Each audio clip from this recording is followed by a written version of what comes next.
सबसे पहले प्रार्थना करेंगे फायर के खिलाफ, क्योंकि आज सुबह मैंने स्पिरिट में फायर को देखा नुकसान करते हुए।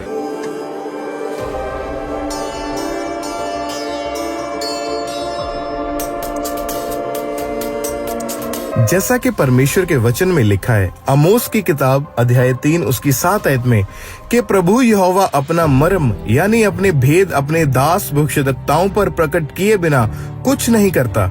जैसा कि हम जानते हैं, 19 अप्रैल 2026 को परमेश्वर ने अपने दास प्रेरित अंकुर यूसुफ नरूला जी पर पहले ही यह बात प्रकट की और उसी दिन की सभा के दौरान दोपहर 2:57 पर पवित्र आत्मा की अगुवाई में उन्होंने आग लगने के विषय में एक भविष्यवाणी की और साथ ही उस आग की दुर्घटना के विरुद्ध उन्होंने खास प्रार्थना की। सबसे पहले प्रार्थना करेंगे फायर के खिलाफ, क्योंकि आज सुबह मैंने स्पिरिट में फायर को देखा नुकसान करते हुए।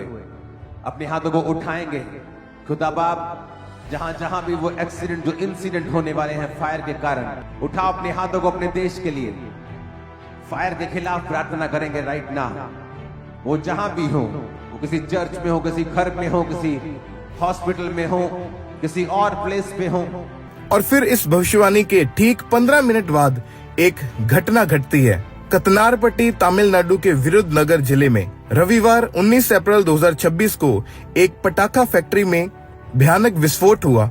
स्थानीय पुलिस के अनुसार इस दुर्घटना में कम से कम 23 मजदूरों की मृत्यु हो गई और कई अन्य घायल हुए। परमेश्वर के दास के द्वारा की गई भविष्यवाणी के लगभग 1 घंटे 55 मिनट के बाद यानी कि शाम 4:55 से ये समाचार वहां के न्यूज चैनल्स जैसे कि न्यू इंडियन एक्सप्रेस और डेक्कन हेरल्ड जैसे न्यूज चैनल्स पर यह समाचार चलने लगा। फिर 6 बजे के बाद द टाइम्स ऑफ इंडिया जैसे बड़े चैनलों पर यह समाचार प्रसारित हुआ। और खबर तमिलनाडु से, जहां पर तमिलनाडु के विरुधुनगर में पटाखा फैक्ट्री में धमाका हुआ है। धमाके में 18 लोगों के मारे जाने की खबर इस वक्त आ रही है। A massive explosion ripped through a firecracker manufacturing unit in Kattanarpatti near Virudhunagar, Tamil Nadu. और रात 8 बजे से लेकर 10:30 बजे तक ये न्यूज इतना वायरल हुआ कि CNBC, TV 18 जैसे न्यूज चैनल्स ने भी इसको पब्लिश किया है। This is news that's coming in from the Virudhunagar area. 17 feared dead in an explosion at a fireworks factory near Virudhunagar district in Tamil Nadu. Tamil Nadu की पटाखा फैक्ट्री में भीषण विस्फोट। छुट्टी के दिन भी हो रहा था काम।